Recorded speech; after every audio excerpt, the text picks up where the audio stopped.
আল্লাহু আল্লাহু আল্লাহু মনিউর রহমান নাদির সাহেবজাদা কোদারকুনি রহমতুল্লাহ আলাইহি। হুজুরের বিষয়বস্তু হলো বর্তমান প্রেক্ষাপটে যুব সমাজের করণীয়। হুজুরের গুরুত্বপূর্ণ নসিহত পেশ করার জন্য ইন্তেজামিয়া কমিটির পক্ষ থেকে সবিনয়ে অনুরোধ করছি। আসসালামু আলাইকুম ওয়া রাহমাতুল্লাহি ওয়া বারাকাতুহু।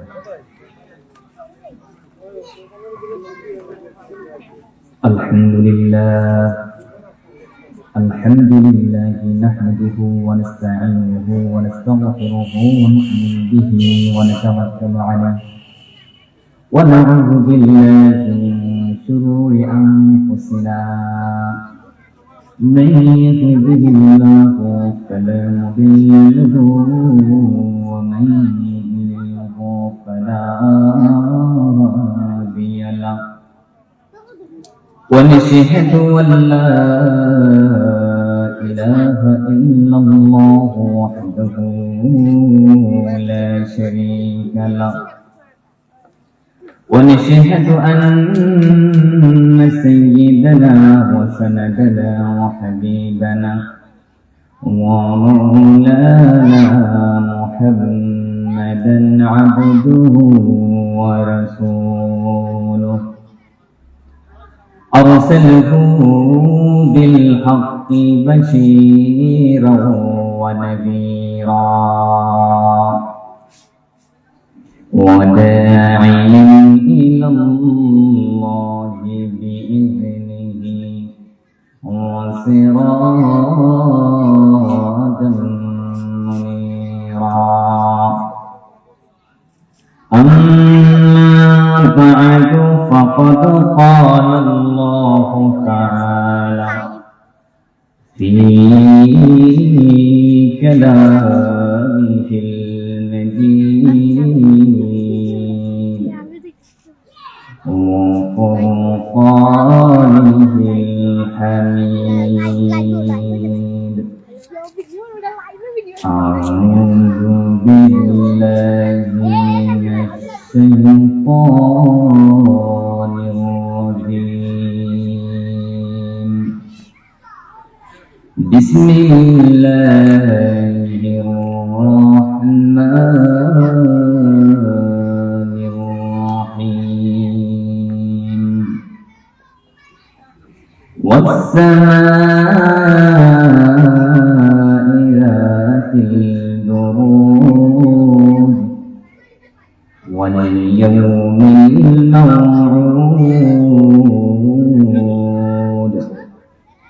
وشاهد ومشهود قتل أصحاب الأخدود النار ذات الوقود إذ هم عليها قعود وهم على ما يفعلون بالمؤمنين شهود بارك الله لنا ولكم في القرآن العظيم ونفعنا وإياكم بالآيات والذكر الحكيم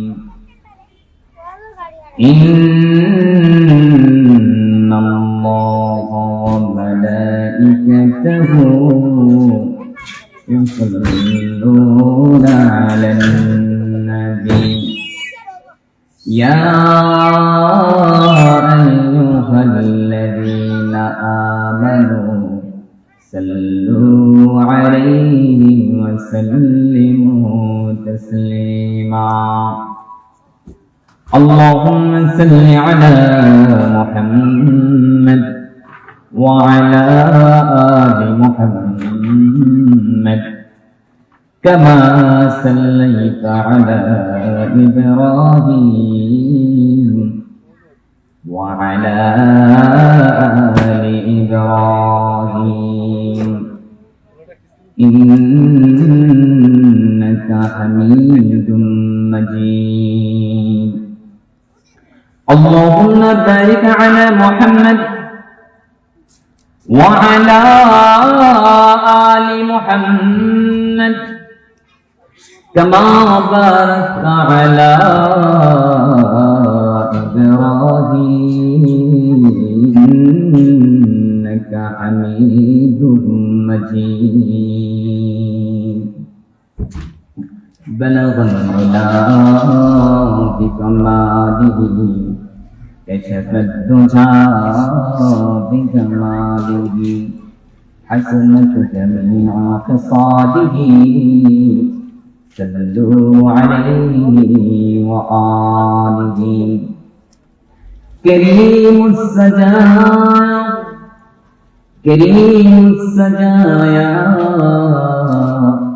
جميل السيم لذيذ البرايا شفيع الأمم بلغ العلا بكماله كشف الدجى بجماله حسنت جميع خصاله মাদ্রাসার উদ্যোগে আজকের বাৎসরিক মহাসম্মেলনে চলমান অধিবেশনের অত্যন্ত শ্রদ্ধাভাজন সভাপতি আগত উলামায়ে কেরাম, আগামী দিনের জাতীয় কর্মদার যুব সমাজ, দিনদর্দী সর্বস্তরের মুসলিম ভাইরা, পর্দার অন্তরালের অবস্থানরত আমার অত্যন্ত শ্রদ্ধাভাজন রব্বুল আলামিনের দরবারে অসংখ্য অগণিত শুকর জ্ঞাপন করছি। হে রব্বুল আলামিন, আপনাকে আমাকে মায়ের ঘরে ভালোবেসে একটি ইসলামিক মহাসম্মেলন তথা কোরআন হাদিসের আলোচনা শোনার ভালো সুযোগ করে দিয়েছেন, আলহামদুলিল্লাহ।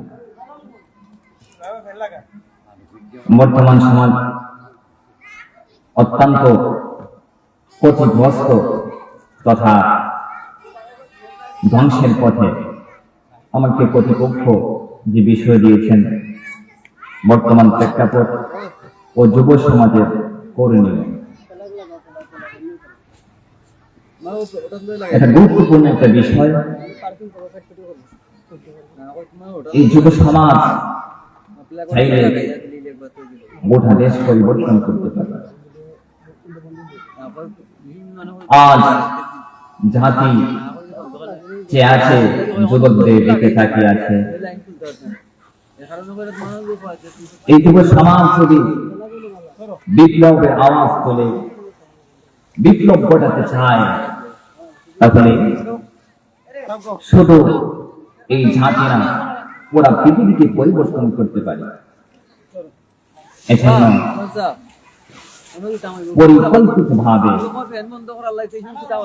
আমাদের যুব সমাজকে ধ্বংসের পথে নিয়ে যাওয়া হচ্ছে। পরিকল্পিতভাবে আমাদের যুব সমাজকে ধ্বংসের দিকে ফেলে দেওয়া হচ্ছে, যাতে করে এই যুব সমাজ হলো, এই যুবকরা এই সমাজের মেরুদণ্ড। যদি মেরুদণ্ডটা ভেঙে দেওয়া হয়, তাহলে শুধু যুব সমাজ নয়, গোটা সমাজটা ধ্বংসের দিকে নিশ্চিত।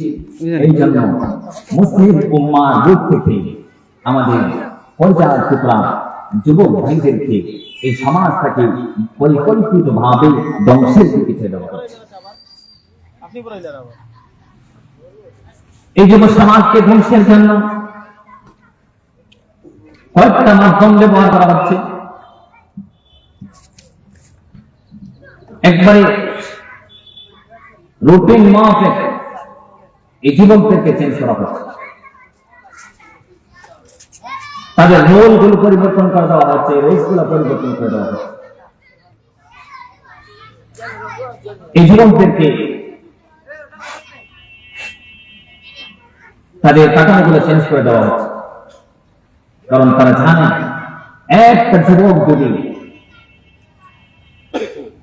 ঘুরিয়ে খাড়ায়, তাহলে শুধু সেই যুবক না, ওর পরিবার পরিজন না, এই সমাজ না, গোটা জাতিকে পরিবর্তন করতে পারে। যেমন করে সামাজিক ভাবে যুবকদেরকে আমাদের কাছ থেকে কেড়ে নেওয়া হচ্ছে। যে সমাজের বিপ্লব ঘটাবে যুব সমাজ, সেই এই সমাজকে যুবকদের মাধ্যমে ধ্বংস করে দেওয়া হচ্ছে। তাদের মুডকে, তাদের ব্রেনকে আইওয়াশ করে, চেঞ্জ করে, তাদের দ্বারা পরিবর্তন করে দেওয়া হচ্ছে।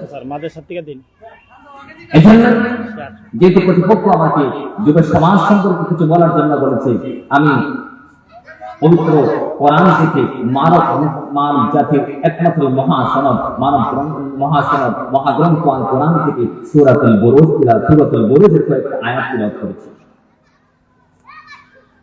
আল্লাহ রাব্বুল আলামিন যেন আমাকে এই আয়াতকে সামনে রেখে দেশ ও জাতির কল্যাণে কিছু বলার তৌফিক দান করেন। এই সূরা বুরুজের কয়েকটা আয়াতের দিকে লক্ষ্য করলে দেখা যায় আল্লাহ রাব্বুল আলামিন যেন আমাদেরকে চোখে আঙ্গুল দিয়ে রেখে দিচ্ছেন যে এই অবস্থাতে আমাদের করণীয় কি। যুবকদেরকে তাদের শিক্ষানীতি পরিকল্পিতভাবে এমনভাবে সিলেবাস চেঞ্জ করা হয়েছে, একটা যুবক প্রাইমারি লেভেল থেকে নিয়ে একবার সর্বোচ্চ ডিগ্রি যখন অর্জন করি, আমাদের এমন ফাটা কপাল, এমন পুরা কপাল, একবারে ডক্টর এক কোরআন করে সূরা ফাতিহা তরজমা সহ শিক্ষার সৌভাগ্য আমাদের হয় না। ছোটবেলা থেকে এই শিক্ষানীতিকে পরিবর্তন করা হয়েছে মুসলিম জাতিকে ধ্বংস করার জন্য। কিন্তু এই জাতি পৃথিবীর ইতিহাসে যখন আইয়ামে জাহিলিয়াতের দিকে আখ্যায়িত করা হতো, তখন দেখা যায় বিশ্বনবী সাল্লাল্লাহু আলাইহি ওয়াসাল্লাম যখন তাওহীদের আমল দিলেন, যুবকরাই হাতে হাত মিলিয়ে যখন এই ডাকে সাড়া দিয়েছিল, গোটা আরব জাহানকে পরিবর্তন করে শুধু আরবের মধ্যে সীমাবদ্ধ নয়, পুরা পৃথিবীটাকে চেঞ্জ করে একটা বিপ্লব ঘটিয়েছিলেন। এই বিপ্লব হচ্ছে ইসলামের বিপ্লব। আজকে আমরা লক্ষ্য করে দেখি যে যুব সমাজকে ধ্বংসের দিকে ঠেলে দেওয়া হচ্ছে। যে জাতি সমাজকে নিয়ে চিন্তা করবে সেই জাতিকে রিভাইজ করে দেওয়া হয়েছে। এই জাতি যুবকদেরকে পরিকল্পিতভাবে এমন একটা জিনিস তৈরি করা হয়েছে, এমন একটা পরিকল্পনাকে তাদেরকে ফর্মুলা দেওয়া হয়েছে, এমন একটা রুটিন করে দেওয়া হয়েছে, এই যুবকটা অটোমেটিকলি ধ্বংসের দিকে চলে যায়। যেমন পরিকল্পিতভাবে সকালবেলা কোরআন শিক্ষাকে চেঞ্জ করে কিন্ডারগার্টেন খোলা হয়েছে। তাদের উৎপত্তি কিন্তু আমাদের বাংলাদেশের এবং মুসলিম মিল্লাত থেকে না। যেভাবে প্রাইমারি লেভেলে চলে গেল, সেখানে এমন ভাবে পরিকল্পিত ভাবে ইসলামকে নিঃশেষ করে দেওয়া হচ্ছে, একটা সূরা সহি করে তার শিকার তার ভাগ্যের দিকে না।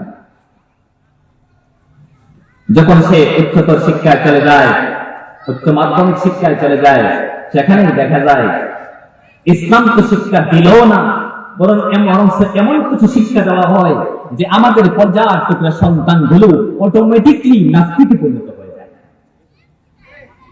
শিক্ষা দেওয়া হয় কি ছোট্ট ছোট্ট বাচ্চাদেরকে পরিকল্পিত ভাবে নাস্তিকের মতবাদ শিক্ষা দেওয়া হয়।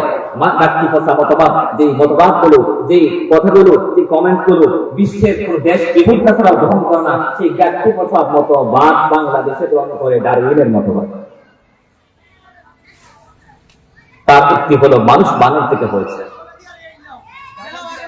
একটা বাচ্চা যখন পড়লো মানুষ বানর থেকে হয়েছে, তার ভিতরে আদব তমিজ কেমন থাকবে?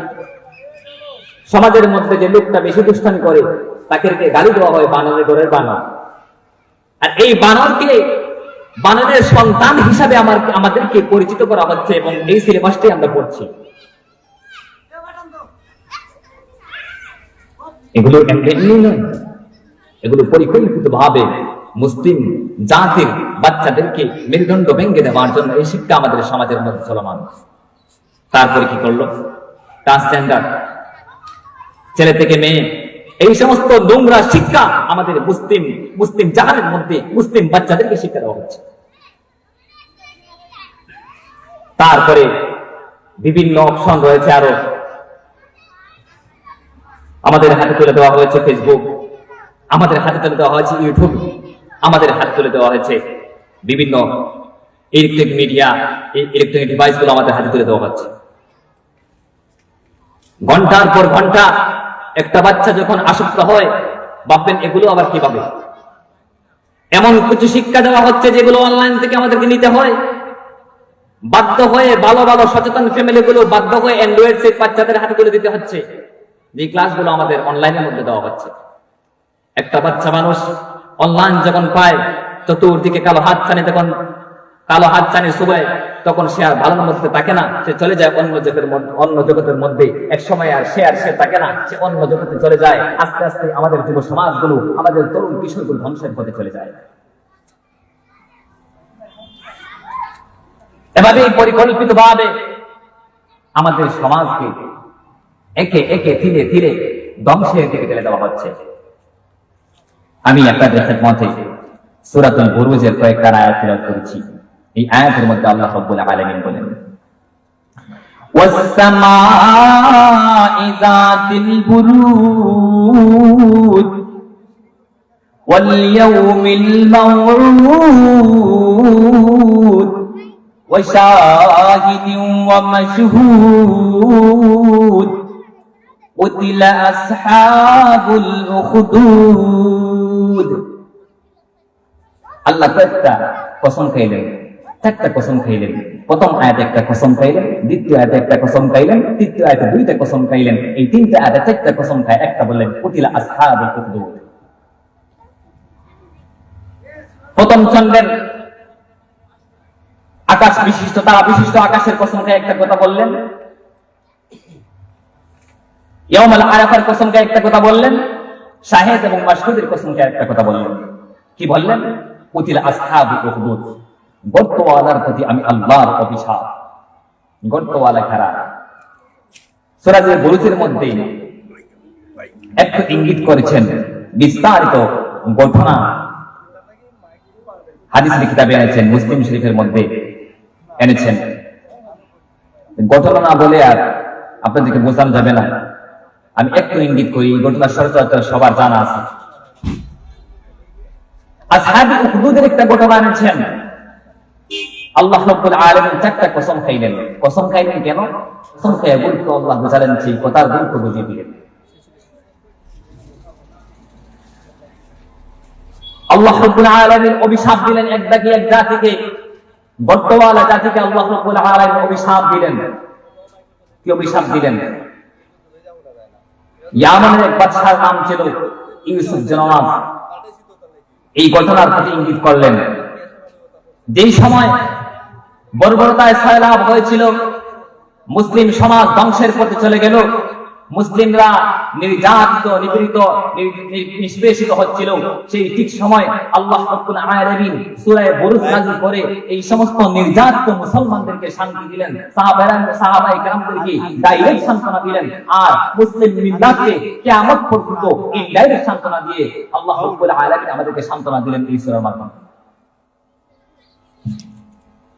যেই সময় মুসলমানরা ইসলাম নিয়ে ইসলামের বিপ্লব করতে চাইল, তরুণরা ইসলাম গ্রহণ করলো, যুবকরা ইসলাম গ্রহণ করলো, চতুর্দিক থেকে ডানে বামে সামনে পিছনে চতুর্দিক থেকে যখন কাফেররা মুসলমানদের উপর হামলা করলো, সেই সময় আল্লাহ রাব্বুল আলামিন সূরা বুরুজ নাযিল করে মুসলমানদেরকে শান্তি দিলেন। আজও দেখেন চতুর্দিকে ডান বাম সবাই মুসলমানদেরকে এমন ভাবে নির্যাতন করছে, ইসলাম নিয়ে চলা খুবই কঠিন হচ্ছে। শুধু কাফির বেঙ্গলিরা মুসলমানরা মুসলমানদেরকে মারছে। কেন? আমি আগেই বলেছি, এই শিক্ষা নীতিগুলো, শিক্ষা সিলেবাস গুলো চেঞ্জ করে মুসলমান সন্তানকে নাস্তিক পরিণত করেছে। এই জন্য যে এই সমস্ত মুসলমান নাস্তিকে পরিণত হয়ে গেছে, তখন কোরআন এবং হাদিসের ভালো কথাগুলো শুনলেই তাদের মধ্যে অ্যালার্জি হয়ে যায়, সুলকানি শুরু হয়ে যায়, সহ্য করতে পারে না। কিভাবে? কেন? এদেরকে মেন্টালিটি এমন ভাবে ওয়াশ করা হয়েছে, এরা কোরআন হাদিস সহ্য করতে পারে না। এরা আমাদের মুসলমানদের সন্তান। আজকে দেখেন, আজকে আমাদের ভাই সাইফুল ইসলাম আলিফ আজকে আমাদের চোখের সামনে কি দোষ ছিল, চোখের সামনে তাকে নির্মম ভাবে গলা কেটে হত্যা করা হলো। এই সমস্ত বাজে নোংরা রাজনীতি, নোংরা দলগুলো মুসলমানদেরকে আমাদের চোখের সামনে নিঃশ্বাস করে দিচ্ছে। ইসকনের নেতা সে আমাদের মুসলিম ভাইকে নির্মম ভাবে হত্যা করল। চিন্ময় দাস কেন? আজকে আমরা কিছু করতে পারছি না। কি জন্য? পরিকল্পিত ভাবে মুসলিমদেরকে চতুর্দিক থেকে যেই সত্য কথা বলবে, যেই সত্যের উপর থাকবে, যেইভাবে বিশ্বনবী সাল্লাল্লাহু আলাইহি ওয়াসাল্লাম যুদ্ধ হয়েছিল আজকেই সেরকম হচ্ছে এবং হবে। কেন? এই জন্য আল্লাহ রাব্বুল আলামিন এই মুহূর্তে সূরা বুরুজ নাযিল করলে আমাদেরকে শিক্ষা দিলেন এই সময়, এই মুহূর্তে আমাদের করণীয় কি। মক্কার চতুর্দিক থেকে যখন ইসলামের সুর উঠল, সেই দিকে রাসূলের সাহাবী রাসূল খুবাইব রাদিয়াল্লাহু আনহু যখন ইসলাম গ্রহণ করলেন, খুবাইব রাদিয়াল্লাহু আনহু যখন ইসলাম গ্রহণ করলেন, ইসলাম গ্রহণ করার পরে কাফের বেদিনরা সহ্য করতে পারল না, তাকে গ্রেফতার করলো, গুম করে তাকে বন্দী করে রাখা হলো।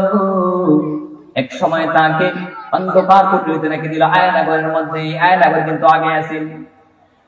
আর যারা আয়নাঘরের মধ্যে মুসলিম সন্তানদেরকে বন্দী করে রাখে, বুঝতে হবে এরা হলো এই সমস্ত আবু জেহেল, নমরুদ, ফেরাউন, তাদের উত্তরসূরি।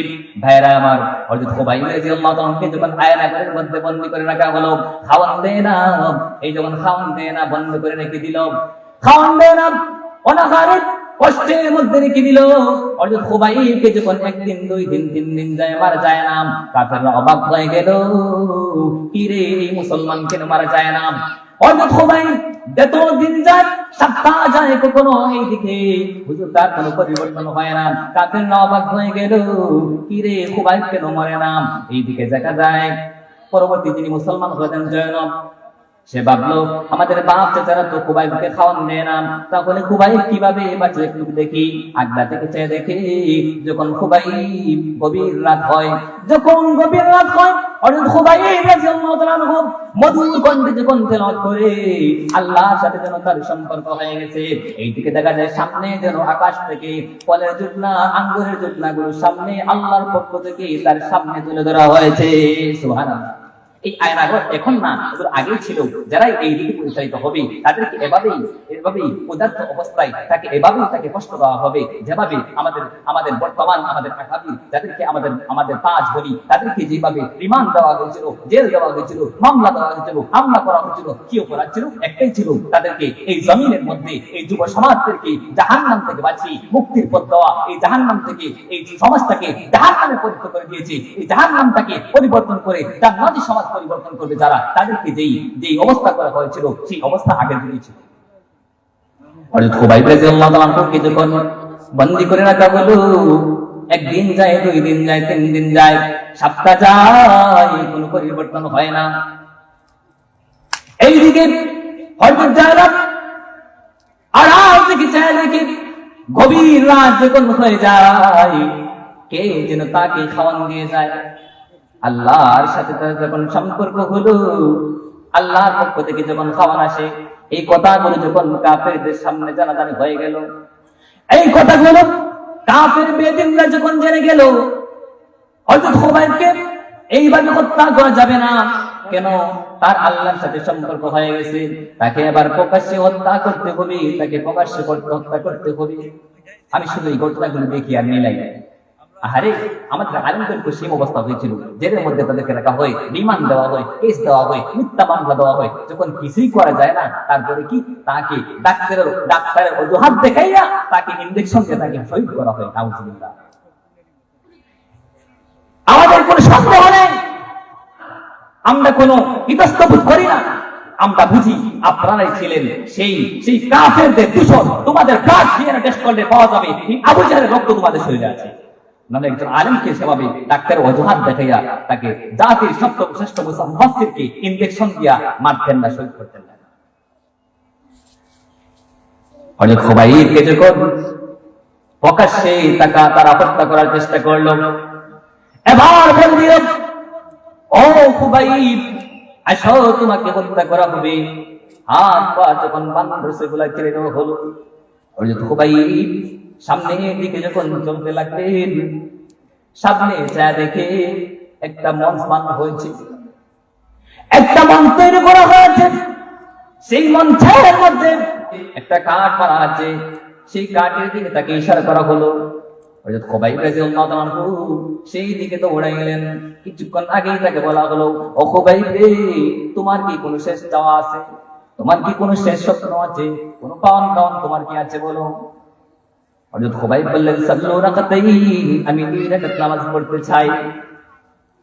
হযরত খুবাইবকে টান দেওয়া হলো 2 রাকাত নামাজ আদায় করার জন্য। হযরত খুবাইব রাদিয়াল্লাহু তাআলা 2 রাকাত নামাজ তাড়াহুড়া করে পড়লেন। তাড়াহুড়া করে যখন নামাজ শুরু করে দিলেন, নামাজ শেষ করার সাথে সাথে কাফেররা বললেন, ও খুবাইব রে, এত জলদি কেন নামাজ শেষ করলেন? হযরত খুবাইব বলেন, ও কাফেরের দল শোনো, নামাজ যখন পড়তেছিলাম এত মজা লাগছিল রে, এত মজা লাগছিল, কিন্তু তাড়াহুড়া করে নামাজ পড়লাম যেন তোমরা একটু মুহূর্তের জন্য যেন ইসলাম তোমাদের হাসির খোরাক না হয়।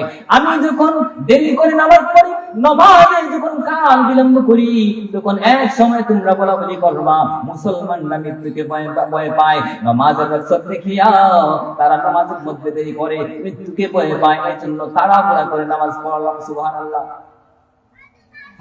হযরত খুবাইব রাসূলের সাহাবী একটু ইসলামকে নিয়ে হাসাহাসি সহ্য করতে পারলেন না, তিনি মেনে নিতে পারলেন না। তিনি বলে দিলেন, কিন্তু আজকে আমাদের অবস্থা কি? আজকে আমাদের অবস্থা হলো, যার যেটা বাপ, ইসলামের 12টা বাজুক, মাদ্রাসার 12টা বাজুক, সমাজের 12টা বাজুক, সবার সাথে আমার চেয়ার ঠিক থাকলেই হবে। এই কথা যদি মাথায় থাকতো না, তাহলে একজন দুয়াল্লিন, একজন জোয়াল্লিন, একজন সুন্নি, একজন ওয়াহাবি, এগুলো তাদের মাথায় আসতো না। একটাই বলতো, এক কোরআন, এক রাসূল, এক আল্লাহ, এক ইসলাম। আমাদের সকলের নেতা হলো আমাদের আইবুল রাসূল, আমাদের কোরআন হলো একটা, আমাদের আল্লাহ হলেন একজন। কিসের দল, কিসের মত? আমরা সবাই মুসলমান ভাই। এটা থাকতো আমাদের মাথায়। ছোটখাটো বিষয় নিয়ে আমরা ফিতনা করে সমাজটাকে টুকরা টুকরা করে দিচ্ছি, আর এই গোলাপ আনের মধ্যে ইহুদ নাসারা আমাদের মুসলমানদেরকে স্বীকার করছে। যারা রাখুন মুসলমান সমাজ, আজকে যে সংখ্যা মুসলমানদের রয়েছে, যে সংখ্যা মুসলমানদের রয়েছে, এই সংখ্যা যে সমস্ত কাফের বেদিন রয়েছেন, আমার বিশ্বাস এই সমস্ত মুসলমানদের ঐক্যবদ্ধ হতো, তাহলে মুসলমানরা জিহাদ করতে হয় না, যুদ্ধ করা লাগে না। সমস্ত মুসলমানরা এক জায়গায় যদি বসে পেশাব করতো, কাফের বেদিনরা 22 যাইত। কিন্তু আজ আমাদের দলের পাটপাট হওয়ার কারণে মুসলিম সমাজকে বেঙ্গলিছে চোরমার করে দিচ্ছে। আমি এই কথাই মেসেজ দিচ্ছিলাম, ভাইরা আমার, আসুন আমরা সবাই ঐক্যবদ্ধ হই। আর যুব সমাজ তোমাদের দিকে উঠা জাতি তাকিয়ে চেয়ে আছে। একবার চুপতে গেলে দেখো, তোমাদের ভাইরা আজ তোমাদের দেশকে স্বাধীন করে দিয়েছে। আজ তোমাদের ভাইরা কত কারা নির্যাতিত মজলুমদেরকে মুক্ত করে দিয়েছে। আজকে কয়েকটা যুবক, কয়েকটা তরুণ সমাজ, ছাত্র ভাইরা জেগে উঠছে, উল্টা বাংলাদেশ পরিবর্তন হয়ে গিয়েছে। ও সমাজ, ও যুব সমাজ, আর সময় নষ্ট করো না, হাতে হাত ধরো, কোরআনকে গ্রহণ করো, এবং তোমরা এই সমস্ত ডিভাইস থেকে বেরিয়ে হাতের মধ্যে মিসওয়াক নাও, হাতের মধ্যে কোরআন নাও, হাতের মধ্যে কলম নাও, হাতের মধ্যে বই নাও, হাতের মধ্যে খাতা নাও, আর এই সমস্ত লাঠিয়াল বাহিনী থেকে বেরিয়ে আসো। কারণ তোমাদের উপর, তোমাদেরকে এই সমাজ ব্যবহার করছে, যেই নেতারা তোমাদেরকে নেতৃত্ব দিয়ে তোমাদেরকে ক্ষমতার বাহন হিসাবে ব্যবহার করছে। তোমরা দিন শেষে দেখো, তোমরাই রাস্তার মধ্যে মারা যাও, তোমাদের মায়ের বুক খালি হয়, তোমাদের ঘর খালি হয়, তোমাদের স্ত্রীরা বিধবা হয়, তোমাদের সন্তান এতিম হয়, কিন্তু সেই নেতাগুলো তাদের আসন ঠিক থাকে। কাদের পূজা করো তোমরা? কাদের পূজা করো? বেরিয়ে আসো। যে নেতা তোমাকে একবার নামাজের কথা বলে না, যে নেতা তোমাকে একবার বলে না অন্যের হক নষ্ট করো না, যে নেতা তোমাকে বলে না যে একবার তোমরা কি করো, ইসলামের কথা বলে না, সেই নেতার পূজা করো, কিসের পূজা করো? এই জন্য যুব সমাজ বেরিয়ে আসো, কোরআনকে হাসে নাও। আমি এই কথাই বলছিলাম যে এক সময় সংক্ষিপ্ত, আল্লাহ রাব্বুল আলামিন যদি তৌফিক দেন তাহলে অন্যান্য হুজুররা আলোচনা করবেন। আমাদেরকে যেন যতটুকু আলোচনা করলাম, আল্লাহ রাব্বুল আলামিন যেন আমাদেরকে আমল করার তৌফিক দান করেন। ওয়া আলহামদুলিল্লাহি রাব্বিল আলামিন।